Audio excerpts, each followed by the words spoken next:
I just didn't want to, do a bio, like and play Nico. So we started to talk about what it was to be an artist and the transition from being an actor into character. So it was a bit more like it was only 50 minutes. It was very intense. Some people hated it. I had other people coming around to stage door in tears because but it was very abstract. It was more like performance art in a way. Oh, right. But I saw from being me to being Nico, there was a 15-piece all-female, young female amazing orchestra made up of young musicians, students from around Manchester, from who were studying in Manchester, from all around the world, who were just brilliant. I loved it. But that was 50 minutes and of intense, very exposing. Wow. Have you seen the Velvet Underground documentary? I have, the Todd Haynes one. Bloody amazing, isn't it? I went to a BAFTA showing. You remember a BAFTA? I suppose you are. I am not, no. Oh, I get all the films, No, I shouldn't. Oh, and get anyway. So Todd Haynes was there doing a Q&A afterwards, and all the actors and actresses. And no, there weren't actually. No, there was the production crew and all that. The producer and stuff. And I just thought it was brilliant. I loved all that stuff with Andy Warhol's, kind of factory and all that. Yeah, because it didn't give you, in some ways, it didn't give you any answers, did it? It just presented to you. And there was times I was going, but what does that mean? And when he talked about Lou Reed and first going out into the gay clubs and stuff, and I was, trying to work out, and I thought, it's just brilliant. It's just giving you, it just... The raw material for you to conclude what you want from it. Yeah. It must have given you quite a lot of food for thought in terms of... Because he didn't really go into... He showed a lot on Nico, and he discussed her a lot, but he didn't really dig any deeper than that. But that's the thing, you can't crack... How do you crack her? I'm just nearly finished now. Jennifer Otter-Bickerdike, she's an American writer. She's just written a book that's come out now called Being Britney, and she's written You Are Beautiful and You Are Not Alone, and it's a big a big book about Nico's life going into it, but just trying to unpack her as a human and her complexities and a story. And obviously anybody who's based, because a few people said, I interviewed people who knew her around Manchester at the time, because I still couldn't get my head around that. People used to see her cycling around Manchester. Really? Yeah, she came to Manchester. She stayed in Manchester because it was cheap and the smack was cheap and good. You know what I mean? She came to do a gig and then never left. And then, obviously died, unfortunately, in Ibiza. But she spent a lot of time in Prestwich. And there's a brilliant book. Have you read James Young's Nico songs they never play on the radio? No. Read that. Okay. And he toured with her when he was a keyboardist, and he toured with her around Europe. It would make an amazing film, but somebody's got the rights and want a lot of money. They've had them for 30 years and they want a lot of money for them. But I just think, oh God, somebody should make a... I remember, obviously significantly older than you, but yes, I am. And I remember when we were messing around, starting to do bands and everything in the mid-70s in Sheffield, and at the start of the Human League, we were obsessed with Lou Reed and Velvet Underground, and Nico was like the most mysterious thing. And we knew there was this kind of heroin chic thing going on. So felt very transgressive to even like her. Yeah. Because it was like almost saying, well, this is an acceptable lifestyle. It's not really. It's not good for her. It's not good as an example for people. And I probably, like just about everybody I know, I lost a couple of people to heroin addiction in Sheffield when I was growing up. But she's like a mythical creature, I think. Yeah. And it's never really been addressed properly. And, I mean, for instance, why did Andy Warhol pick her? Yeah. Why? I mean, there's lots of good-looking girls out there. Why her? That's what I wanted to know from that documentary. But the fact she just seems to have always been in the right place at the right time, doesn't she? She just seems to have been ahead of the curve. I mean, she was in Ibiza in the 50s. I think she was hanging out with Chet Baker. She, Fellini films. She just seemed to... Yeah, I didn't know about the Fellini thing at all. Dolce Vita she was in. Yeah. I didn't know that. I had no idea. Anyway, moving on. I'm a feminist and a socialist as well, by the way. I was just looking at my list. And he did something with the Climate Coalition, right? I Wish for You. Oh, yeah, little video. Yeah. Yeah, that's... so you're ahead of the curve there as well. Always. Yeah, always ahead of the curve, darling. And I've just been listening to you. Oh, by the way, do you know Ken Loach? I do know Ken Loach. I've never worked with Ken, but I do for the political circuit more than... Right. Than... He's an interesting guy, isn't he? I think he's amazing. And I was an enormous fan of Jeremy Corbyn and all that, so I'm putting it out there. Don't give a fuck what you think. Would have been in a much better state. Exactly. I'm talking to the podcast listeners here. We'd be in a much better state if he'd have been Prime Minister now. And you can just, fuck off if you don't believe that. So, Eccentronic Research Council. Tell me how you got involved with them. Right. So, it's quite a long story, but I was, I used to be on Facebook, and I was on Facebook, and I did a weekend in Salford where we'd had Centrally of the City Festival, and I'd been to see Chrome Hoof. And then on the Sunday, I'd gone down to Kersal Moor, which is near us, where the Chartists used to meet. Right. And they had a festival there. They used to have an annual festival there celebrating, all things sort of left wing and Salford. And I just put on Facebook, had a brilliant weekend. You can't get a better city than Salford. Seen Chrome Hoof, been to this festival. And then this guy got in touch with me saying, if you like Chrome Hoof, you'll like our music. And I thought, okay. And I looked, his name was Adrian Flanagan, and I didn't know of him. So I got in touch and said, okay, send us some music. And he was then working with an artist called Candy Payne. And he said, I'm making a music video.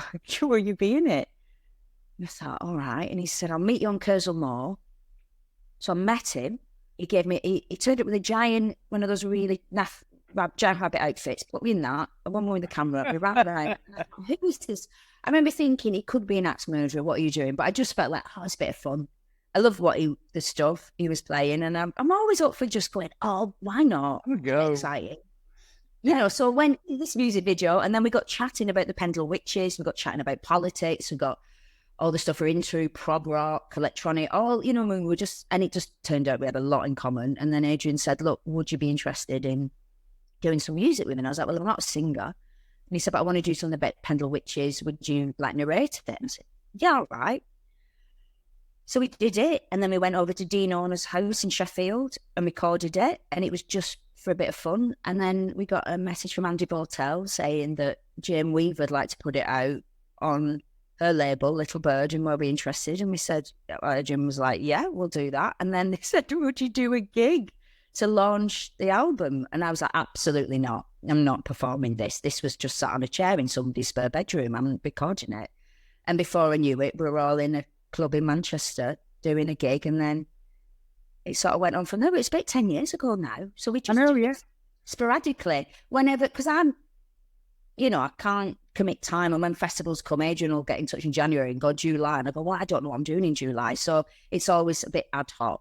But we did we sometimes have a break for about a year or two, and then we'll start. But I just love it. And Adrian's, and Dean have got loads of different incarnations. International Teacher of Pop, he used to be King's Arm. Oh, I love, by the way. If International Teachers of Pop, if you are listening, we want to work with you. I've told him, I text him, so I'll get him to get. Yeah. It's all right. Yeah, I can't put it any plainer than that. I just really love what you're doing. No, they're brilliant. The Dean and so they've got all these moon landings. We got involved with the Fat White Family, then a band called Moon Landings. Love them too. Came out with that. So it's... And the Moon Landings, that single, just brilliant. I love it. The one that you did the video for. Oh, well, go check it out on YouTube. I think it's fucking hilarious. Well, menacingly hilarious, you know what I mean? Yeah, very. I was playing this. And then you worked with Johnny Marr as well, didn't you? Yeah. So I did a little film called Keeping Rosie, a low-budget British indie, and Johnny Marr did one of those things in The Guardian, My Cultural Radar, and he said, this film, Keeping Rosie, I'm a big fan of Maxine Peake, love this film. So everybody on the film, heads nearly exploded when we got that sort of, stamp of approval from Johnny Marr. So I just wrote to his management to say thank you. I said, it means a lot for British indie films that someone like you was, you know, in a publication said they liked it. And he wrote back and said, I'm away at the moment, but when I'm home, do you want to meet up for a cup of tea? Yeah. I was like, yeah. And I've never been so nervous in all my life. And I thought, oh, I'll be about 10 minutes. I'll probably just go in. It'll be very nice and polite. And then I'll come home and I met him in Manchester in the Northern Quarter. And 4 hours later, he's just done lovely. Do you know Johnny? I've never met him, and I'm really a big fan of his work, to be honest. The loveliest, generous sort of man I've ever... I don't know. He's so interested in what you're doing. He didn't really talk about, you know, we talked a bit about his music and his career, but he's fascinated by other people. He wants to know about what makes you tick and blah, blah, blah. So, you know, it's like meeting yourself. I just feel very, very lucky that through what I do, I've got to meet some lovely people. I'd love to meet him at some point. I'd love to get him on the podcast, actually. So if you know, if you got his contact details, maybe I need to introduce me. One thing about the whole ERC thing and the moon landings and his national teacher of pop, there's a kind of time travel thing going on with it, I think.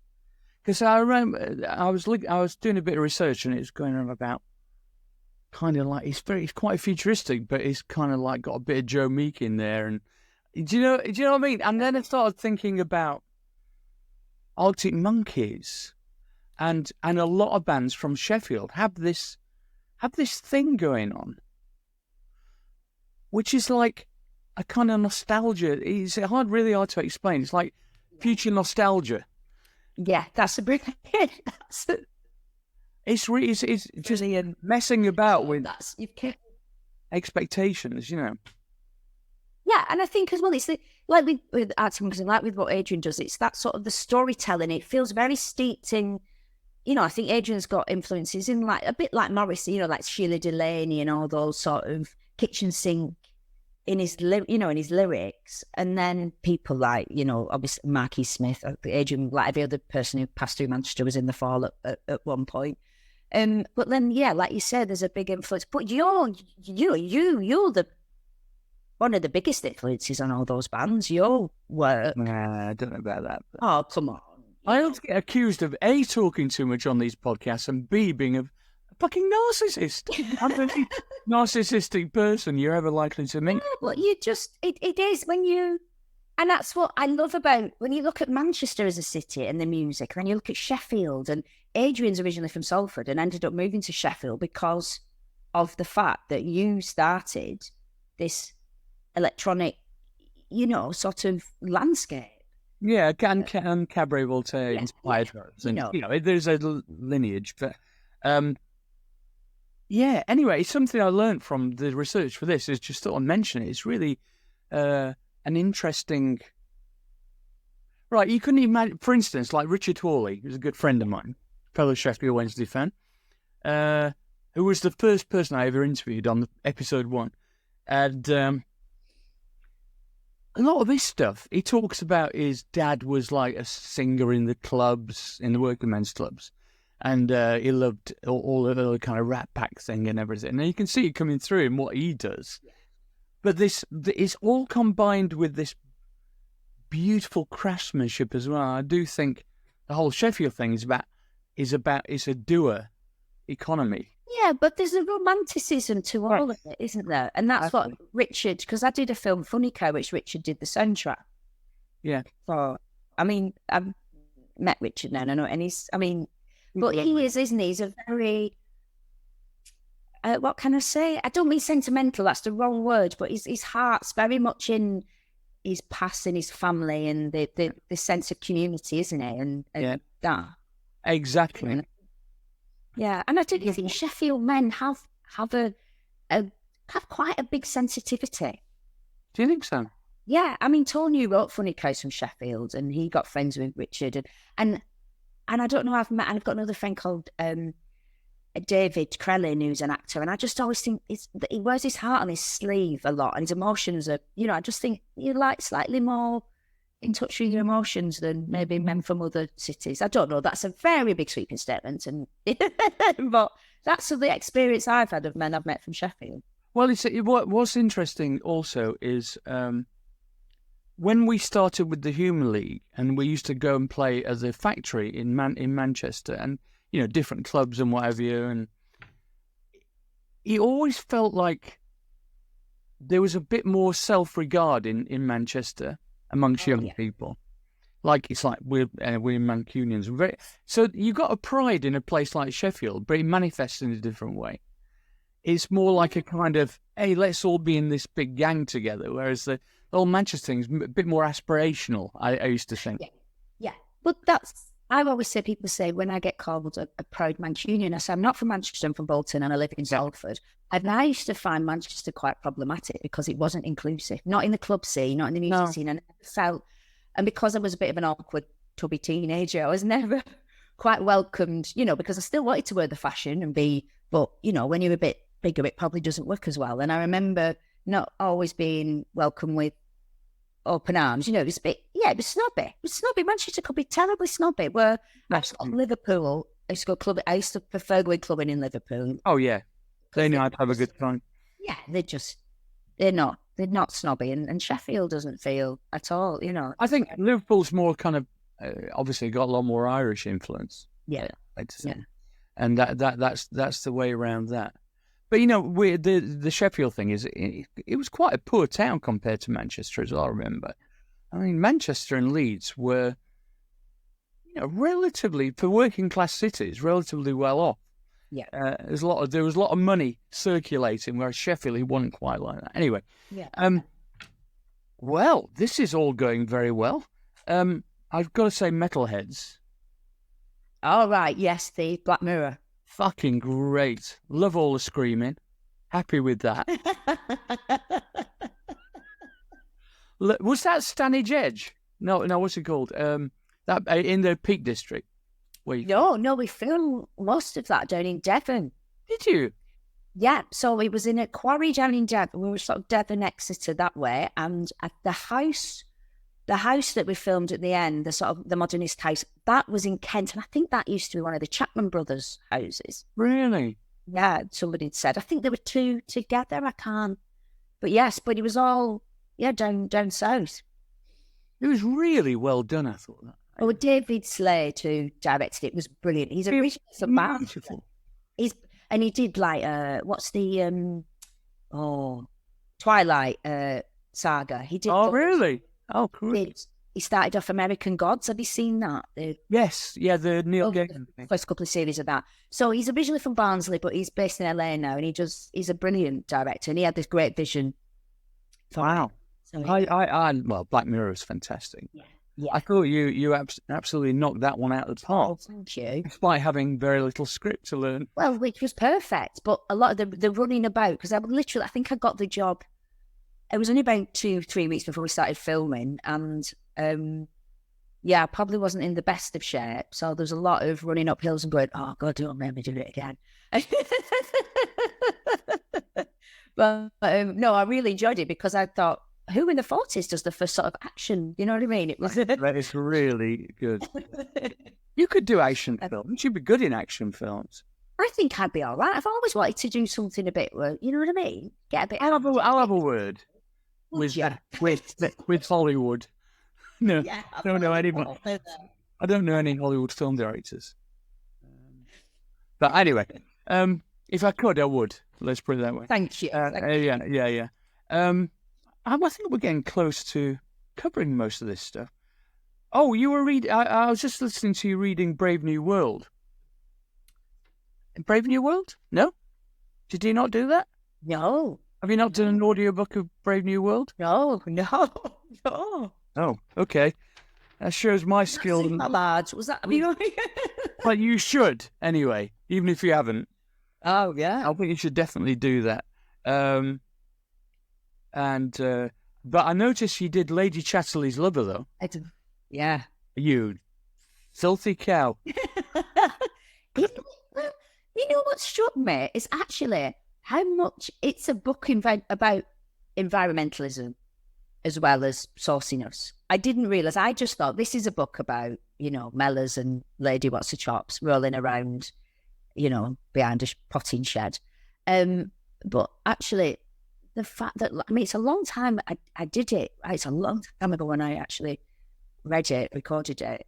But I was really surprised at how Lawrence was looking at sort of post-industrial revolution and what was happening to the environment then, you know. I mean, I know it was a while after the, industrial revolution, but looking at those mining towns and the impact of it. So, yeah, it's not just, but it is quite saucy. It was saucy. Not as saucy as Fanny Hill, which was one of my favourite books growing up as a teenager. Anyway, moving swiftly on. So we're now at the point where, as a bona fide pop star, albeit on the kind of edgy end of the scale, edgy end of on the edge. I do to kind of lighten things up towards the end, or to conclude everything at the end of each episode. I do a kind of smash hits type, what your favourite things thing. So, what's your favourite film? One of them. I know it's tough. It is tough. You know what? And then people go, "Oh, I'd have to say, if somebody said to me, this is the last film you can watch," I go from sort of teen to hybrid. I'd have to say The Goon. I'm sorry, I'd have to say The Goonies. Nobody said that so far. Tick. That's very okay. That's very, very cool. I could be pretentious, but I'm not. No. Yeah, The Goon is brilliant. Bless her. One of a book that's really important to you. That's really. And maybe one that you've read several times and you've derived different things from it at different points in your life, that kind of thing. I have to say, and again, it sounds like typical old lefty, but it'd have to be the Raggy Trousers Philanthropist. Because it was the first book that was ever bought for me by my granddad. I think I was about 10. And I read it, and it's just always sort of been there. And yeah. And I think if I went back through I've done about 70 episodes now. If I went back through, that probably is the most popular answer. Wow. Interestingly. I mean, it's not, I mean, it's well spread, obviously, as you'd expect, but TV show or TV series or box set, old, new, doesn't make any difference, really.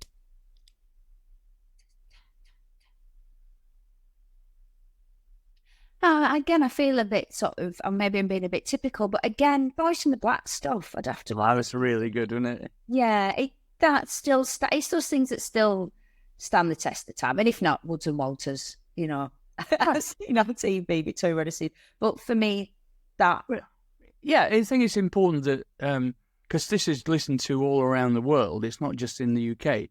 It's important nowadays you can get to kind of see things on YouTube or whatever anywhere. And I think it's important to tip people off from a younger generation also about stuff from the past that really is worth checking out. Still stand up very much today, I think. I think it would be, it's like you're saying about Ken Loach. It was a couple of years ago and there was a Ken Loach season. Well, it was a Jim Allen season at home in Manchester, and they were showing all Jim Allen's films, majority directed by Ken Loach. And you just went, oh my goodness, you could reshoot these now. Yeah. Scroungers, The Big Flame. You just think, it was heartbreaking because you think these were made in the 60s, 70s, and there's, we're still in the same diet. I'm afraid so, but there's not so much of this stuff around now anymore. This kind of social commentary. Well, they won't, and I think they think people don't want it. People, it's not always what the audience wants. Sometimes what they need. I don't agree with you. Actually, one of my guiding principles personally is not to talk down to my audience ever. Yeah. Right. So don't underestimate people's desire and ability for something that's not just easily digestible. But this is what they do, is they dumbed it down, haven't they? And I remember watching a documentary. I think it was like in the 50s, and it was the documentary was it was about the 1950s, but it was talking about when, you'd have your weekly Shakespeare. I'm not saying that we should be having Shakespeare or weekly Shakespeare nowadays, but what an audience's palate was then, TV audience watching palate, to what it is now. Now, that's not because people have gone, we don't want that anymore. It's just because, and I think your taste ends up lowering because it's because what all is there to consume, isn't it? A friend of mine was telling me, I don't know. And I think it needs to change. We need more stimulating. I think the problem is this the thin end of the wedge which has gone on to be a major problem, is when the BBC started following ratings more than more than their original charter. They don't need to. This is what really upset me. It's a broadcasting service. It's a public service, and they get the license fee. Yeah. Why would you? I don't know. And I think once you try to capture an audience, you run and hide into nothing. If you're trying to capture not your, you know. But there's nothing wrong with being popular. No, don't get me wrong. At all. But they should also counterbalance it with some stuff that's challenging.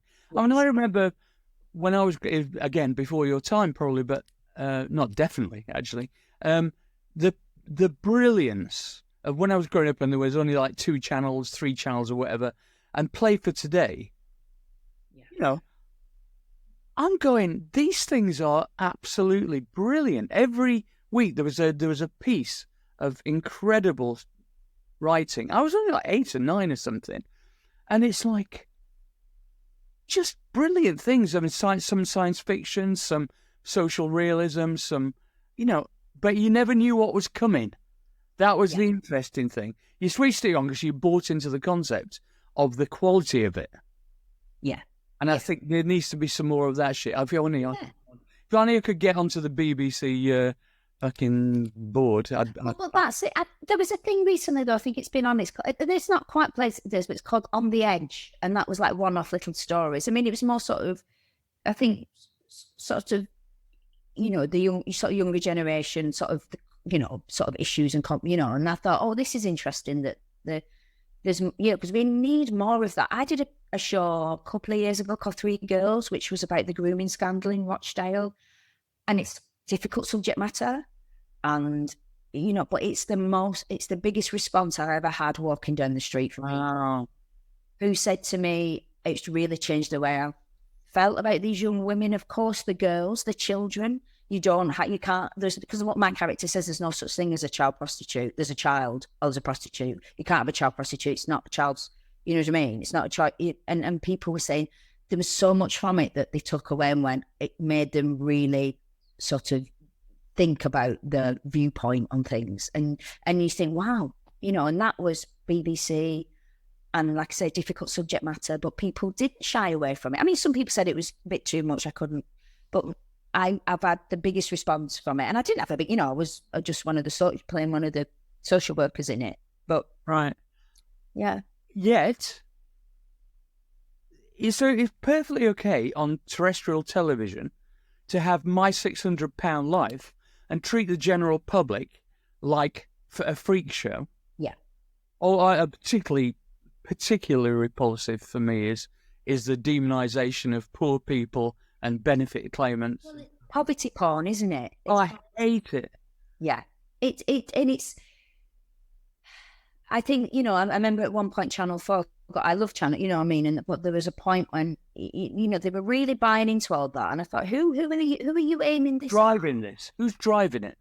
Exactly, and you're perpetuating. Where's the stories of success in the working class communities? Because there's a lot, you know what I mean? But they don't want that. They just want to ridicule and laugh and go, look at these feckless, overweight, blah blah blah. It's all stage managed. A lot of it's stage managed. Those stories. Well, you and I both know that the majority of those production companies are funded probably in a different way too. They're not like community-based productions on anyway. Let's move on. Ambition unfulfilled. Come on, you want to be a big Hollywood star. I know you do, and you deserve it. You need an Oscar. Come on, let's make it happen. What ambition? I don't know. Unfulfilled. I mean, for me, it's just about being able to carry on at a level. Yeah. I just hope that, you know, as I'm, you know, coming up to late 40s, not 47 now, that the roles still, just having roles that I can really get my teeth into. And especially as a female, I'm struggling a bit with some of the stuff I'm getting offered at the moment, which is, I've got my new favourite phase is sort of fetishising women's mental health. It's still a little bit. And I think there's different narratives about women's experience, and we're missing the boat. We're just missing the point sometimes. I'm not saying women, of course, there's in those stories, but there's a way you frame those stories. There's a narrative, and I think it's become very sensationalized. And yeah, I think I think I'm glad that mental health is now in centre. This is a major improvement as far as I'm concerned. But to make it into a point of entertainment and to load it onto the back, it should be completely, kind of gender agnostic as far as I'm concerned. Yeah, it just feels there's a lot of... There is. And besides, you see major films in Hollywood where the women are the victims, and it's because of their innate, the subtext of their weakness, right? I did finger quotes thing. But I mean, I really loathe it. In fact, I won't watch any kind of Netflix films or anything where it's all about women being victims. I just won't have it. Yeah. Anymore. Anyway. Yeah. Moving on. Let's do some more fun stuff. I can't help it. There's so much depth in this. It's interesting to me anyway. Who's your favourite musical artist? Well, apart from you, Martyn. Oh, yeah. No wonder you get so many roles. Well, that's a really tough one to say favourite. Who's my favourite? Who's one of them? I don't know. And I was always a tiny bit of a bandwagon jumper when I was younger, if I'm honest. It was like, what's the next cool thing? And I'll be onto that. But... Come on, there must be a musical artist who you keep going back to. I'd have to say Nico. Really? Interesting. Yeah. Well, all the Velvet Underground. To be honest, probably the Velvet Underground. Wow. They still sound, to me today, cutting edge. And you know what I mean? It was great listening to it on a fantastic system, in Leicester Square, and hearing the way the sound mixing of that documentary was amazing. Yeah. It just sounded beautiful. I've never heard Velvet Underground sound so good, to be honest. Anyway, are you into visual art? As in... Well, yeah, I mean, artists, visual artists. Yeah, well... conceptual artists. Yeah. Yeah, I mean, I'm not an aficionado on art. I live with... What would inspire you then? Well, I must admit, when I do, one thing that does do when I'm creating characters is I do find looking at artist work, looking at paintings, prints, photography, get a sense of the character, to get a sense of the world. You know what I mean? Sometimes you'll see a painting and you think, that's the character story. I always think, like, Lucian finds a great one for some of his, you just go, that's her on the bed later. It just encaptured the whole characters, like songs do. Sometimes with a song and I'll struggle sometimes with the characters through story, and then a song will come up and you go, oh, that captures something. It just gives you, but I always surround myself with visual art, music, right? Films, there's an atmosphere. The atmosphere and energy is more important for me than the actual sort of. So when you're creating a kind of mood board, it's kind of like a multidisciplinary mood board, really, isn't it? Yeah, because I love, like, I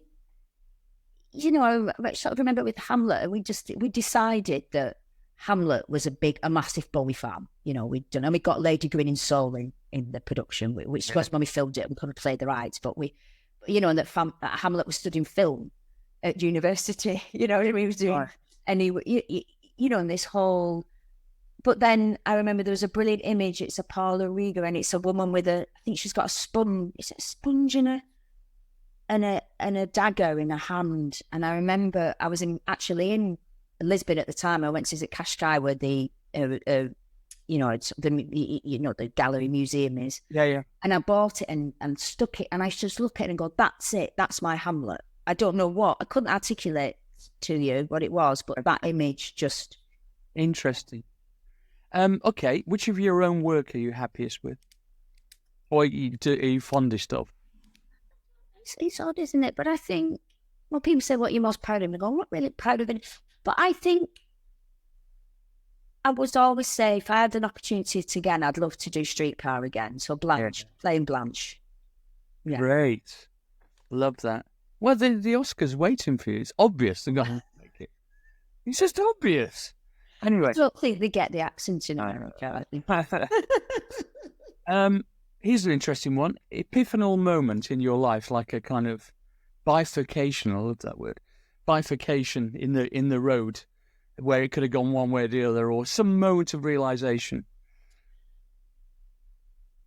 I think it was, for me, it was actually, it's not really a career thing, but it was some advice that somebody gave to me that really sort of brought everything I thought together. Now, before I went to drama school, I did a little bit of acting. I did some like theatre and education. And I remember sort of having a few auditions for certain jobs that I remember thinking, I don't want to do this, but I'm not really in a position to say that I'm not. And luckily, they didn't end up happening. And then when I came out of radio, I met this actor called Michael Culkin, who ended up working with on a thing called Secret Diaries of Miss Lister. And Michael had taken me for a think we were in the Groucho, actually. Taken me to the Groucho for a drink, and we were chatting. And he said to me, Maxine, your career's made on not what you do, it's what you don't do. And that all of a sudden went, that's it. It's about the choices and saying, and saying no to things and taking that risk and going, actually, no, I'm not. I always just go on my instinct. And I think that doesn't. But yeah, there's been a few times when I've wavered confidence-wise. I've gone, oh, maybe I should just do that. And I've had to really pull myself back and go, you don't want to do it. And why you're not doing it for the right reasons. Yeah. It's holding your nerve and going, something else will come, just sit tight. Yeah. It's tough, that, isn't it? It's hard. Yeah. It's hard to have that bravery. I mean, I went through a similar thing in the late 90s, where the only jobs I was getting offered were things like kind of X Factor contestants. And, I just thought, I just don't want to do that shit. I don't care how much they pay me. Yeah. And that's when I started my 3D sound installation company, and the rest is history. Anyway, I don't know if I can ask you this question. Not because I don't know if you know or if you have any opinion on it, but I've asked everybody else, so I suppose I better ask you. Do you have a favourite synth? Come on, you must have been around a few. A Moog. There you go. There you go. You got out of jail there, right? I've been around a lot of Moogs. Brilliant. This has been an absolute joy for me. Oh, I hope the listeners as well. And for me too. Thank you. Yeah, and let's stay in touch, because I'm racking my brains now to think if I can include you in any of our projects. That would be amazing. Yeah. Watching the gig the other day, I was going, oh God, if I ever got out, because I want to do more directing, I was going, direct a film, get them in. What? Yeah. Would you do it? Yeah, to 100%. We were in a PlusNet advert, which was filmed on the outskirts of Huddersfield with all the rolling hills in the background, and where we're doing Temptation, kind of ironically taking the piss out of ourselves. Brilliant. And it pays a lot of money as well, so that's fine. But yes, we've been in various things. That's it. I won't detain you any longer. Thank you so much, and let's stay in touch, please. Please, yeah. And I'll put you in touch with Adrian, and I'll get you in contact. Yeah, and if you fancy a pint or anything in London, we could go down to the Groucho and have a laugh. Yeah, definitely. I sort of bob up and down. I've got a good mate who lives on Albany Street, so I've always. So give us a shout next time you're down. It'd be nice to meet up. Lovely. All right, darling. Thank you. Cheers. Bye. Bye, love. Bye.